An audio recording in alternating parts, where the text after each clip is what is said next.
నమస్కారం.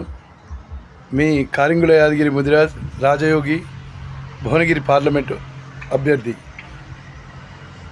పోస్ట్ ఆఫీసులో ఉన్నటువంటి తపాలా ఉద్యోగులు 2,50,000 మంది కాంట్రాక్ట్ తరహాలో చేస్తున్నటువంటి ఉద్యోగులను నేను ఎంపీ అయిన తర్వాత కేంద్రంలో ఉన్నటువంటి ప్రధానమంత్రి గారి దగ్గర మీ అందరినీ గవర్నమెంట్ రెగ్యులేట్ చేసే విధంగా పార్లమెంట్లో నేను పోరాడతానని, మీ అందరినీ ప్రభుత్వ ఉద్యోగులుగా గుర్తించాలని ప్రధానమంత్రి గారికి సిఫారసు చేసి 2,50,000 మందిని ప్రభుత్వ ఉద్యోగులుగా చేయిస్తానని చెప్పేసి మీ అందరికీ మాట ఇస్తున్నాను.